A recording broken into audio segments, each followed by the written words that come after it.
ঘৰত পইচা একেবাৰে নাথাকা হৈছে, লাভতকৈ বেছি লোকচান হৈ আছে, সঞ্চয় একেবাৰে নোহোৱা হৈছে, কি কৰিলে ঘৰত পইচা থাকিব? এই প্ৰশ্নটি আমালৈ প্ৰেৰণ কৰিছে লখিমপুৰৰ পৰা ৰাহুল গগৈ। আৰু এই প্ৰশ্নটি কেৱল ৰাহুল গগৈ নহয়, বিভিন্নজন ব্যক্তিয়ে বিভিন্ন ঠাইৰ পৰা আমাক প্ৰেৰণ কৰিছে এনেকুৱা ধৰণৰ বিষয়ত।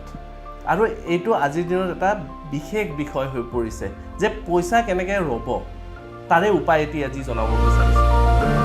আপোনালোকে 4টা সোমবাৰ শিৱ মন্দিৰত গৈ শিৱলিংগৰ ওপৰত কুঁহিয়াৰৰ ৰস অৰ্পণ কৰিব পাৰে, লগতে ঘৰৰ পৰা প্ৰস্তুত কৰি লৈ যাব পঞ্চ অমৃত, সেইটো শেষত অৰ্পণ কৰিব।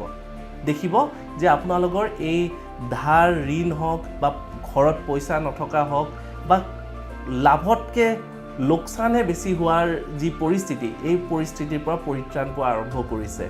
আৰু বিশেষকৈ এই 4টা সোমবাৰ যদি শাওণ মাহত ল'ব পৰা যায় তেতিয়াহ'লে খুব উত্তম হয়। বছৰৰ আটাইতকৈ উত্তম সময় হৈছে শাওণ মাহ এই বিশেষ প্ৰক্ৰিয়াটো কৰিবলৈ। আশা কৰোঁ এই প্ৰক্ৰিয়াটি কৰি আপোনালোকে সুফল পাব। আশা কৰোঁ এই উপায়টি কৰি আপোনালোকে নিশ্চয় সুফল পাব। আৰু লগতে আপোনালোকৰো যদি এনে কিবা প্ৰশ্ন আছে আপোনালোকে আমাৰ নম্বৰত হোৱাটছএপ যোগে প্ৰেৰণ কৰিব পাৰে, আমি তাৰে উত্তৰ দিবলৈ চেষ্টা কৰিম। ধন্যবাদ।